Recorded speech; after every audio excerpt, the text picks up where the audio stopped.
सभी गुरुमुखों को सा प्रेम जय सच्चिदानंद जी। गुरुमुखों, आज की श्री लीला हमारे श्री पंचम पातशाही जी महाराज की है।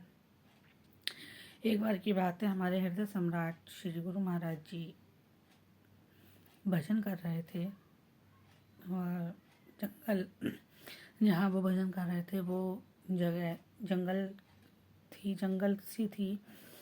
तो वहाँ कोई इंसान जाता आता नहीं था। तो कई दिन बीत गए थे भजन करते करते। श्री गुरु महाराज जी जब भी भजन करते हैं तो उन्हें समय का पता ही नहीं रहता। कितने कितने दिन बीत जाते हैं, उन्हें नहीं ध्यान रहती है, ना खाने की ना पीने की। वो अपनी सब सुध बुध खो बैठते हैं जब भजन पर बैठते थे।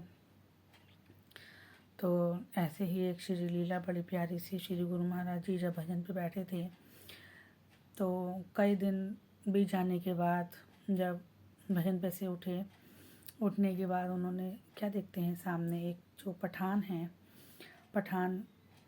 गाय चराने लेके जा रहे थे। उनकी कम से कम 16 या 17 गायें थी। तो जो गाय थी वो ब्यावन थी।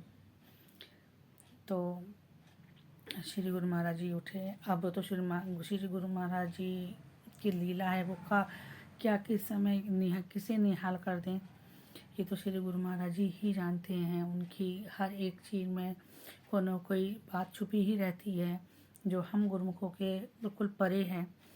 तो ऐसे ही श्री गुरु महाराज जी ने उस पठान से कहा कि ऐसा है, हमारे लिए आप गाय का दूध दे दीजिए। गुरमाई ने एक मग्गा दिया, लोटा दिया, बोले जे भर के हमें दूध दे दो। तो पठान बोला बाबा जी, ये जो गाय हैं ये ब्यावन है, इसमें से एक भी गाय दूध नहीं देती है। तो श्री गुरु महाराज जी बोले अच्छा, बोले सारी गाय ब्यावन है? बोले हाँ, सब गाय ब्यावन है। ये तो कुदरत का करिश्मा ही होती है। जब गाय ब्यावन होती है तो वो दूध नहीं देती है। और उसमें से कुछ गायें ऐसी थी जो शुरू से ही उन्होंने दूध ही नहीं दिया था। तो अब गाय की किस्मत जगी थी।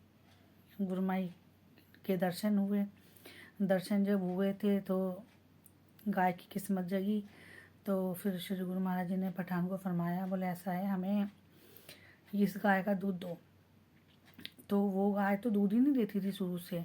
तो पठान ने बोला बाबा जी, इस गाय ने तो शुरू से दूध ही नहीं दिया, ये तो दूध ही नहीं देती है। तो गुरु महाराज जी बोले नहीं, हम इसी गाय का दूध पियेंगे। तो बोले तुम जाओ जी लोटा लेके और इसके नीचे रख के और दूध दूह के लेके आओ। तो वो पठान गया, उनने बात मानी बाबा जी की और वो गाय के नीचे दूध रखा। जैसे ही उसके थन पे उनने हाथ रख के 1-2 बार खींचा तो समझो 5 या 10 मिनट के बाद ऐसे दूध की धार निकलने लगी कि वो लोटा भर गया। फिर उसके बाद भी दूध की धार बंद नहीं हुई, दूध बहता ही रहा। तो पठान तो देख के एकदम चौंक गया। बोले ये करिश्मा कैसे हुआ? तो ये बाबा कोई साधारण बाबा नहीं है, ये तो कोई साधु संत, कोई भगवान स्वरूप लग रहे हैं हमें। तो वो जाके श्री गुरु महाराज जी के चरणों में नतमस्तक हो गया एकदम। और फिर वो जब नगर जाके उन्होंने सब बात बताई कि ऐसे ऐसे हमें एक बाबा जी मिले थे और उन्होंने ऐसे ऐसे दूध की कही थी और हमने ऐसे ऐसे दूध दिया। बोले ये गाय तो कभी ज़िंदगी में कभी दूध ही नहीं दिया था और उन्हें उसी गाय का दूध चाहिए था। तब से ये गाय हमारी दूध देने लगी। तो तब से नगरवासी फिर भागे भागे श्री गुरु महाराज जी के पास गए। सबको गुरुमाई जी ने आशीर्वाद दिया और गुरु महाराज जी ने उस जगह को इस प्रकार से धन्य किया।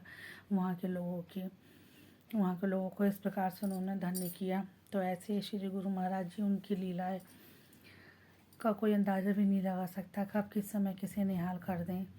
गुरुमुखों, ऐसे श्री गुरु महाराज जी की लीला सुनने के लिए इस चैनल को फॉलो करें ताकि और भी गुरुमुख लोगों तक ये श्री लीलाएं गुरु महाराज जी की हमारी पहुंच सकें और उनका विश्वास भी दिन ब दिन अटल होता जाए, दृढ़ होता जाए। वो लोग भी गुरु महाराज जी की लीलाओं से निहाल हो सकें।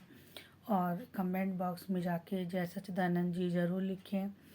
और गुरुमुखों, गुरु महाराज जी की लीलाएं जो होती हैं वो हम आप लोगों को इसी मारे सुनाते हैं ताकि आप लोग और गुरुमुखों तक पहुँचाएँ, और जिनका विश्वास दिन ब दिन डगमगा जाता है उनका विश्वास पक्का करने के लिए, दृढ़ करने के लिए, और एक शेयर किसी की ज़िंदगी को बदल सकता है।